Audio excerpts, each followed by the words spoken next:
Hey guys, this is Teripper, and today we are going to be talking about how to make a character in Dungeons & Dragons 5th edition. That is the edition that I play most of the time, and the one that I believe I am most knowledgeable in, so I thought I might as well put out a video of it. There are many like it on the internet, but I thought that they were all a bit long or a bit convoluted, so I thought I would make a shorter one that could be easily replicable and could be used by even the newest of players. So, let's get right into it. How do I start making my D&D character? Well, first of all, I'm going to assume you're playing this game online. If you're not, everything from this video can translate perfectly fine. I'm just going to be using an online character sheet in Roll20, which I talked about in my last D&D video. Now, this online character sheet can be accessed from the journal in Roll20, which is up here, and you go over here, you go to character sheet, and bada bing, bada boom, it's your character. Yeah.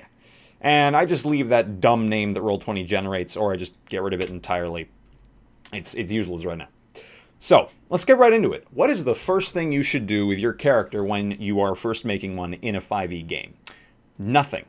You don't touch your character. This is my personal belief that if you start making your character before you know anything about the world you're playing in, you're not going to have fun. Or at least you're not going to have fun playing the game the Dungeon Master is trying to put you through. Now, certain games can very much work quite well with characters that are made outside of the DM's circle of influence. And I'm not saying the DM should have any influence, but the DM's world should. So, I'm going to use my world of Rostrum as an example. And this world, I've shown you guys it before. It's a massive continent. And I don't know what that is. And basically, what you want to know from your DM is, what's the world like? Is it a place of turmoil and conflict? Or is it a place of peace and prosperity that is perhaps coming upon hard times? Something like that. My world has everything. So I would explain to my players, or if I were a player in my game, I would want to have explained to me what each kingdom looks like, what each kingdom's culture is like, what I can expect from various cultures. For example, the kingdom of Einar, which is down here in the bottom left. It is a slave society. It's the only place in Rostrum where slavery is still a large part of society, and it is. It's a huge part of society. Without it, there would be no society to be had. It is basically a dictator run kingdom. And that's the big thing there. The big thing in the Corinthian Republic, everything is very judicial. The governing body is extremely strict, but the people still have autonomy. There's no slavery. The Riverlands are a very prosperous land. The Wildlands are a very dangerous, but very, I guess, sort of wanton and free-thinking land. Things of that nature. You want to know that sort of thing before you start making your character, for the sole reason that you don't want to come in with a character who has been a slave when there hasn't been slavery in this world for hundreds of years. That's not something you want to do. So the very first thing to making a character that I would recommend doing is learn from your GM about the world that you'll be playing in. Therefore, you can get a better sense of what you want to play in that world. And that brings me to my the second step, I should say, in character creation, my character creation that is, and that is to come up with a character concept. Now, if you're going by the player's handbook's definition of a character concept, which is describing your character, this comes much later than most of the other steps, but I like to do this as early as possible. So I like people to think about what kind of character they want to play before they roll stats, before they pick their class or race. Why? Well, depending on the rolling style of your GM, I like people to think of a character that they can really roleplay well. I'm not saying you should think of a character that you are like. You should think of a character that you can get behind. You're motivated to play. And what does that mean? Well, as a DM, when I have a player come to me with a character concept, and I'm going to be making a character throughout this video, so this character's concept that we're going to be making. Let's say he's coming from the Kingdom of Einar. Let's say he was a former slave. Let's go with that. It's a very basic premise. We're going to go to bio here and just start writing up something in the character backstory. Former slave. That's a fantastic biography. Escaped. Wants revenge on his captors. Easy. Really simple. Simple backstory right there. But it's a fantastic character concept. It's very universal. It works well no matter what the world is. As long as there's a section of the world that practices slavery, you can work that character in. So, as a DM, what I like to do with a player's character concept that they come up with is I like to ask a couple of questions. And if your DM does this, well, then you don't have to do this yourself. But you might want to do this to yourself as a player. And I'll give you those questions right now. But when I say you want to do this to yourself, you want to ask yourself these questions or get yourself to do this. So the first question I like to ask my players, what does your character want? What motivates him or her? Obviously, this character is a former slave. He has escaped. He wants revenge on his captors. Bingo. He wants revenge on his captors. Now, to specify that, he wants to kill his captors. He is motivated by his drive to destroy the institution that provided the means for his capture. So he wants to raise the government from the ground up. He wants to destroy it, of Einyar. Now, you might think, oh, well, that's completely generic. I mean, where's the fun in that? Well, you might be thinking I'm leaving out a couple things, but I'm not. I could have said, I want to free the slaves. I want to save the people that I've spent my life with. I want to get them out of captivity. I care for my fellow man. That's what I want. But I don't. I want to destroy my captors. I want revenge. It's a very distinct thing that I want, a very distinct goal. And that's what you're doing here. You're coming up with goals for your character that the Dungeon Master can work with. And I really appreciate it when my characters do that.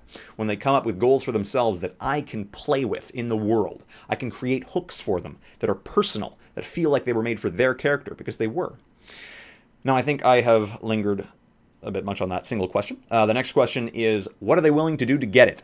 Now, this will effectively determine your alignment. And you're probably thinking, we haven't selected a race or class. How can I do my alignment? Your alignment is completely based on your character. Your character himself, him or herself. So, what am I willing to do to get what I want? I am willing to kill, maim, or bribe, steal. I'm willing to do whatever it takes to get what I want. Anything short of stooping down to their level. So, what does that make me? Well, let's think about it this way. I like to think, I'm not going to make this video about alignments, but I like to think about alignments very, very practically. So evil is where you're willing to do whatever it takes. Neutral is where you're willing to do only stuff to benefit yourself, but not willing to really destroy other people's lives. Good is where your goals directly align with helping other people. This guy is seeming to be a little bit evil, and he's willing to do some horrible things. So he'd honestly probably be neutral evil. He's not chaotic evil because his evil has a purpose. Chaotic evil is wanton destruction for some crazed or really out-of-this-world purpose. The Joker would be chaotic evil. He causes wanton destruction just 'cause. Why not? He can. Just to piss the Batman off and keep him on his tail. I'm probably wrong about that in some respect, but hopefully you get the analogy. So, we've established what my character is willing to do to achieve his ends. Is willing to do anything up to enslaving others to achieve his goal. Alright, so that's what he wants, that's what he's willing to do it. Now, the third thing I like to really tell my players to explain to me is to talk about yourself. Pretend you're in an interview. Pretend the interviewer says, tell me about yourself. What would you say if you were your character? Now, obviously, we don't have the class or race, but this is kind of to help decide those after the fact. So, tell me about yourself. If I were my character, I would say, I am an escaped slave. I wish for vengeance upon those who hath dealt all the punishment upon me. Okay, well, you've gotten that far. Now what else? And you're probably thinking, oh, but isn't that all that matters? No, you need some color. You need something to help you roleplay with. So I might say, well, I was a really good fighter. I was trained in the fighting pits under slavery. I know how to handle myself in a fight. I know how to handle myself in one-on-one combat. Some alternatives to this, if you're thinking it's too generic, maybe one of the slavers had a soft spot for the enslaved, and he happened to be a mage, so he taught me his ways. This is for people who want to be a mage. If you guys haven't realized, this character's probably going the way of a fighter, but we'll see. So, we have realized this guy was in the fighting pits, and so on and so forth. I'm not going to diddly with the writing here, but you get the idea. Now, what I have here is 5 lines of backstory. You might not think that's a lot, but this will color my entire character. This already tells me so much about him. And it is going to be a guy, though I am not averse to playing female characters. I actually have never done so. So that's all there is to coming up with a character concept. And why might you want to do this? Well, it'll help you roleplay. It'll so help you roleplay. Think about it. You're willing to do whatever it takes to destroy those who captured you, who did this to you. Would you not be willing to do the same who is enslaving others? You may not care for the lives of those being enslaved, but you care for the sheer injustice. Or perhaps you're not so altruistic. I know my character probably isn't. Maybe you only care about the fact that they subjugated you. So you just hate it when people subjugate your character. Now, if you guys have gotten this far, 10 minutes, 30 seconds, that's a long time to be going through this far, then you probably realize I put a lot of stock in the non-mechanical elements of making a character. Now we're going to get to the mechanical elements. That's the gist of it. I'm not going to go any further with the character concept. I think that's all we need. But suffice to say that all of that whole spiel, that'll probably be the longest part of making your character. It's by far the most helpful. It will give you the motivation to play your character, and if you enjoyed that whole process, to enjoy playing your character. So we're going to move on to the mechanical stuff, what a lot of people consider the fun stuff. So we're going to start with literally just going step by step through the book. I don't care about this thing. This is redundant to me. The book is so well laid out, the player's handbook, that I can start from chapter 2, the races. And by the way, this PDF, you might be able to find it online, or if you have a physical copy, you can absolutely follow along with that. So we're just going to go into the races here, and going to go back to what the DM told us, or what I told myself in this case, that the Kingdom of Einar, what is its demographics like? And you may not really care about that, but as a DM, I definitely do. Like, having a halfling come from the Kingdom of Einar is weird. It wouldn't be totally off, out of this world, but it'd definitely be weird because halflings originate in the Wildlands. So, from the Kingdom of Einar, the Kingdom of Einar is mostly dwarves, humans, and half-elves. So, I would want to pick one of those three. Now, if I'm thinking about someone who is really, really salty about being enslaved for so long, that kind of gets rid of half-elves in my eyes, though they very much have the ability to be salty. Race is very much a personal preference, depending on what you want to do. I like doing a dwarvish voice, and I like the fact that dwarves can live for hundreds of years and hold grudges. Maybe my guy has been a slave for 100 years. He's had to live like that. His whole life has been in slavery. And now that he's out, he wants nothing more than to destroy those that have done it to him. So we're going to be a dwarf. Let's throw that down there. And I'm not going to walk you through every single race in the book. I'm just going to walk you through the mechanics. But I can do a race overview later on. So dwarves, oh, look at that. They're the first thing on the list. They're fantastic. They have a long life. Also, little known fact, the mountain dwarves, is it mountain dwarves or is it hill dwarves? I think hill dwarves are in fact they're objectively overpowered. Don't take my word for that, but people did the math. Anyway, we're not going to be a hill dwarf. I find myself more of a mountain dwarf. I came from the mountains, perhaps from the Haudmond Mountains. So I got a +2 strength, +2 con, and proficiency with light medium armor. Ah, yes, I have in fact forgotten a point. I like to do this before I choose race or class, so let me go ahead and do it. And that is rolling for stats. Your GM may have a different idea of how they roll stats. There's many different ways to roll stats. 3d6, 5d6, drop the 2 lowest. I prefer 4d6, drop the lowest. And the way to do that in Roll20 at least is to do /R 4d6d1. So that's my first stat, and I like to do it where I am just writing them down as I'm getting them. So we have a 10. I think I'm just going to do them all. I'm just going to do them all in order here. So we've got a 10. Oh, and actually, let's roll them all out here first. So 6, you want 6 rolls. 1, 2, 3, 4, 5, 6. So these rolls are horrible, except for that 17. Now, your DM might let you mulligan. I allow the first roll to be mulliganed, and any further roll to be mulliganed if at least 2 dice do not have a 15 or higher. Because I like when characters have a really epic feel to them. This character I would want to mulligan, because he's just very bad in a couple areas. And he's not going to be a good all-arounder. But I don't really mind not being a good all-arounder in the end. But we're going to mulligan it. So I like to do a little space there. 1, 2, 3, 4, 5, 6. Okay, for the sake of time, we're going to take these rolls. They're actually quite good. We have some nice things, 17, a 13, and a 14, and then we have an 8. But that's okay. Let's go ahead and chalk those suckers down. I like to write them down somewhere on my character sheet as is. So basically what I first rolled for simplicity later on. Let me go ahead and do that. So these are my raw scores: 10, 13, 8, 14, 12, 11, and 17. That's one too many rolls. I think that 10... yeah, I don't know where that 10 came from.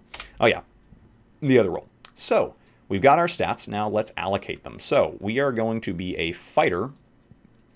And I would actually wait to allocate your stats just yet, but you can certainly do it if you have an idea of what class you want to be.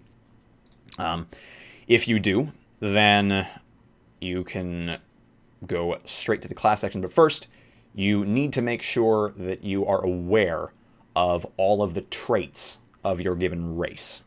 And how you can do that is just to go over here into the Roll20 SRD. If you don't have the SRD, you can use the book.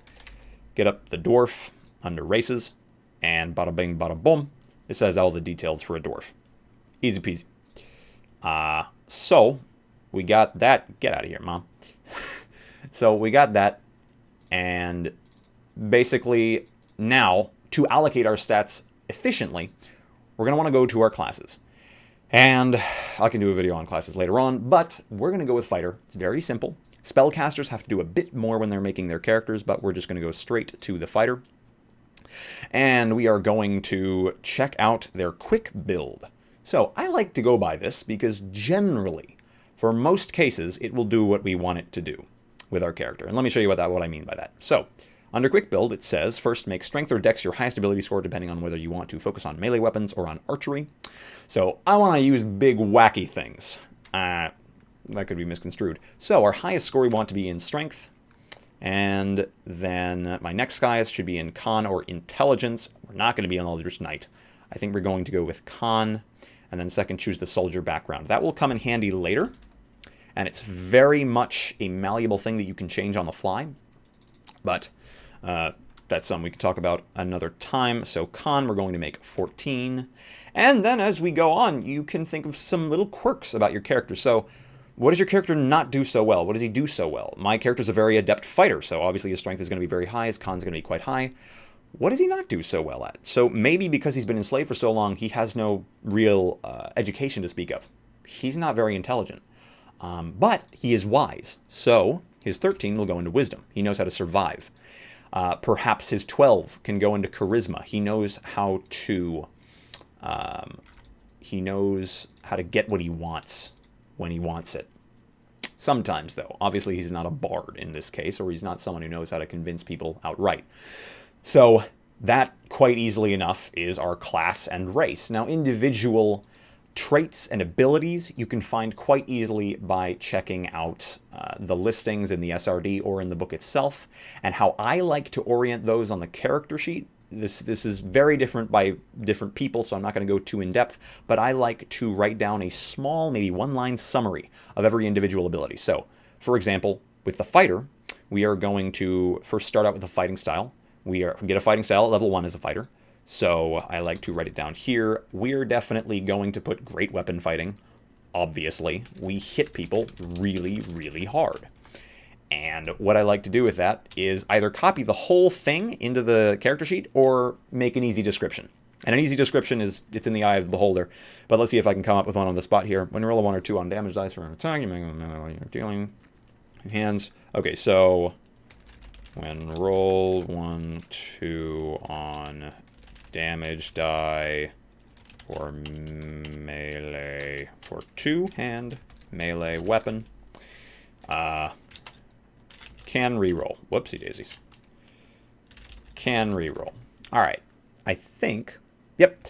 So as long as you know about the little specific details within the thing, it's pretty easy to summarize most abilities to 2 or 3 lines.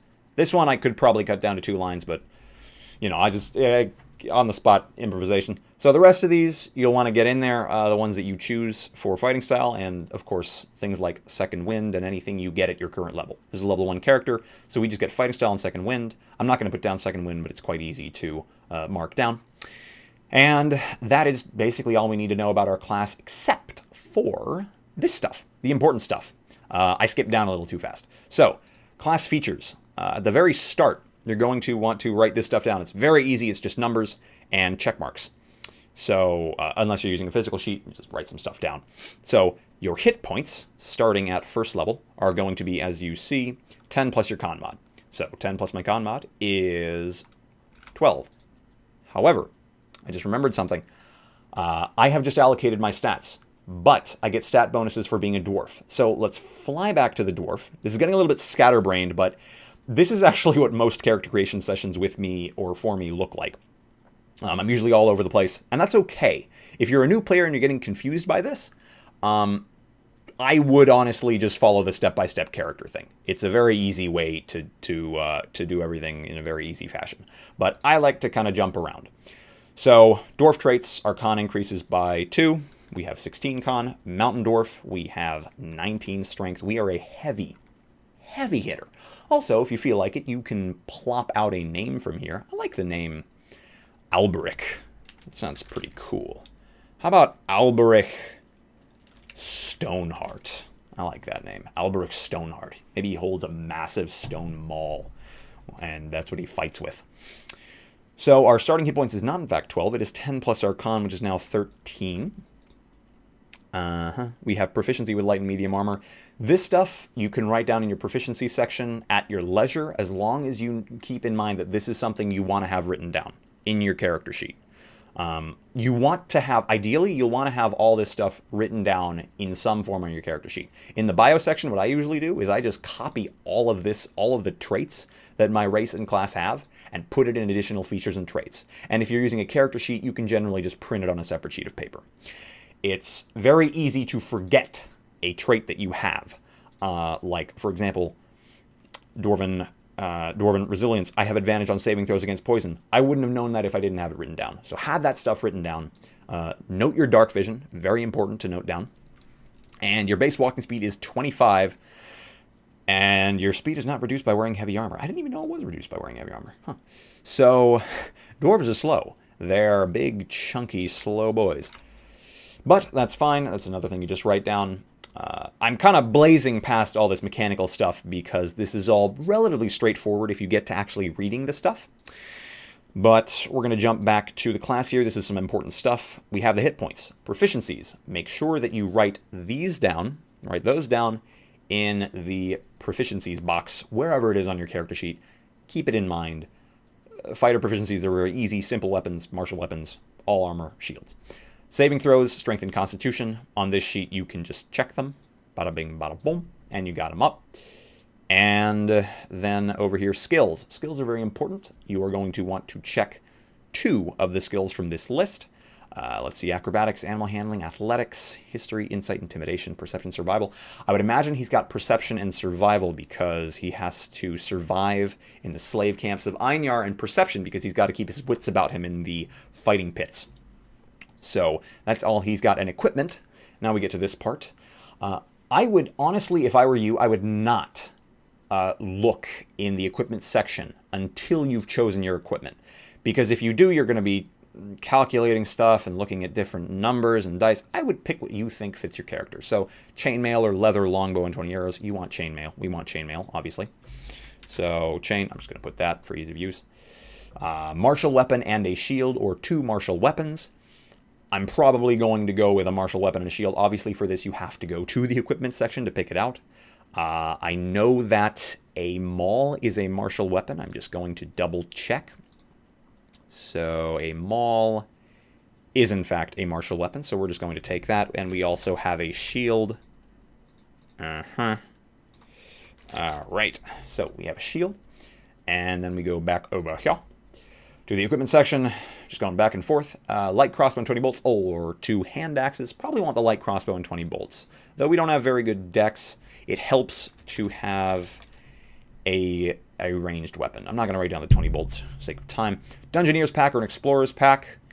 When does D&D start? Very soon, actually. A Dungeoneer's pack or an Explorer's pack. We're probably going to want a Dungeoneer's pack. This is another thing you're going to want to check in the equipment section. 4, you're going to want to scroll down past Adventure Gear. Equipment packs. These can be kind of a headache to deal with. If I were you, I would honestly just write every individual item down.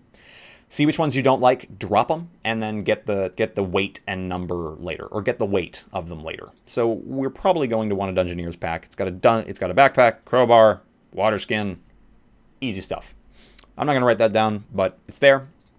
Now for probably one of the more convoluted parts of character creation in 5e, but a necessary part at that for some people, the personality and background. So random height and weight. I allow my players to decide their height and weight or roll on it. I prefer rolling. It's more fun, but I'm not going to do that right now.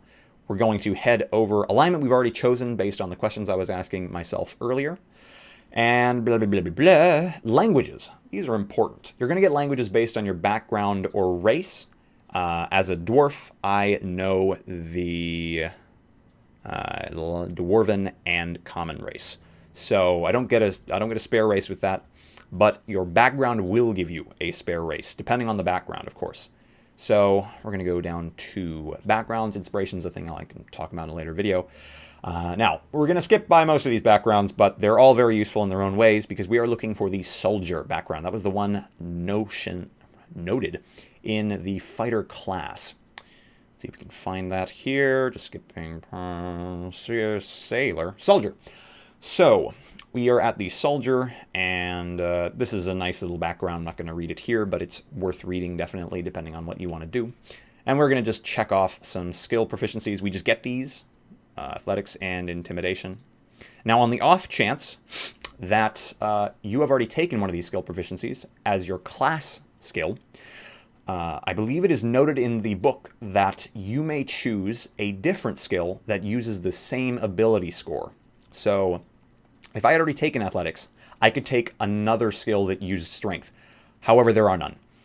When I'm the DM, I just let you choose another skill that makes sense that you'd have. However, if it were something like charisma, if I'd already taken intimidation and I wanted to take intimidation again, or if I was going to take intimidation again, I would choose another charisma one, which is persuasion or deception. So yeah, that's that. Tool proficiencies, one type of gaming set. I would write that down under tool proficiencies, and equipment. You get a bunch of little bits of equipment that you can plop down, and this is also where you get your money. Generally, your starting gold pops up here. Some GMs will give out extra starting gold, as I think it's detailed in the DM's, the Dungeon Master's Guide. But we're going to skip that. And as a soldier, you get a specialty. So each background has a different sort of little cool thing that they specifically get. And that's I would roll for this normally, but let's just say I am I'd be the equivalent of an infantry. Although, honestly, with this character, if I weren't rushing him, I probably wouldn't use the soldier background. I would probably use the outcast background, which is somewhere else, but that's something outside the scope of this video. Don't be afraid to choose a background that is outside your class's recommended one, because for this character, soldier doesn't really fit, but it can work in an odd way. Military rank from your career as a soldier, so this could probably be turned around as like a gladiator sort of thing. I fought in the fighting pits. Maybe I've got rep with lots of famous fighters across the land. It's a cool thing to think about. So now we come to characteristics. Personality traits, ideals, bonds, and flaws. So, this is a weird part of 5e that I'm not 100% into, but a lot of people like. It makes role-playing a character very easy. It gives you a lot of easy ways to role-play your character. So I'm going to go through them for the sake of formality. Now, personality traits are personality traits. They're things about your character's personality that stand out, that are unique. I'm always polite and respectful. I'm haunted by the memories of war, etc., etc. And these are things you can roll on. However, unless you are a new player, if you are a new player, I'd highly recommend just rolling for them. Let them kind of color your character's more esoteric, personality traits. Otherwise, I would either come up with your own or choose ones. So, for example, I want to be an escaped slave who was once a pit fighter. I can stare down a hellhound without flinching. I would not doubt that. He is probably a very hard to intimidate guy. Let's just put that down there. We can just straight up copy this sucker. I'll copy later, but basically I would choose I can stare down a hellhound without flinching as a personality trait, and I enjoy being strong and like breaking things. Probably. I'm a pit fighter. I like showing off my strength here and there. Ideal is something that your character holds in high esteem. My character probably gives a lot of stock, puts a lot of stock into strength. People who are better than him at fighting, he probably puts a lot of stock in them. He thinks that they're a very upstanding guy. If they can beat me, then they're a better man or woman. So that's the ideal he'd go with. Might. And they've got these little things: evil, neutral, chaotic, lawful, good. These actually generally work out in my favor. Like, look, might. The stronger force wins. Evil. My character's evil. How about that? Oh yeah, he's neutral evil. I just abbreviate with NE. And then down here we have the bonds and flaws. Bonds are something that your character has in common with another person or thing, so I would still lay down my life for the people I served with. My honor is my life. I'll never forget the crushing defeat my company suffered. Perhaps those who fight beside me are those worth dying for. I think I like that. Oh no, maybe someone saved my life on the battlefield. To this day, I'll never leave a friend behind. Yeah, maybe someone saved him. Saved my dwarven character. Saved Albric. Maybe he's the reason he got out. And he always has a sense of companionship. But he still puts killing his enemies above his friends in the end. His flaw: I have little respect for anyone who is not a proven warrior. The monstrous enemy we face in battle still leaves me quivering. No. I made a terrible mistake in battle. My hatred of my enemies is blind and unreasoning. Yep. My hatred of my enemies is blind and unreasoning. So you're bloodthirsty. You have tunnel vision when it comes to killing your slavers, the ones who have enslaved you. In my case, me, Albric. So that is background. I think that is basically the nuts and bolts to creating a D&D character. I realize I may have rushed some things, and I may have spent a lot of time detailing how to roleplay the character well in the beginning of the video, but in my opinion, that is almost as important or more important than having the mechanical stuff down. I may detail how to create a spellcaster in the future. It's a bit more complicated. You have to choose your spells based on a list. But this is basically how to produce a character that you will have fun playing in D&D 5th edition. Thank you very much for watching. As always, have a grand day. And if I were to play Albric Stoneheart, he'd probably sound like this. I am an escaped slave from the kingdom of Ainyar, and I will have my revenge. I don't know why I threw that in there, but you guys have a nice day. See you guys later.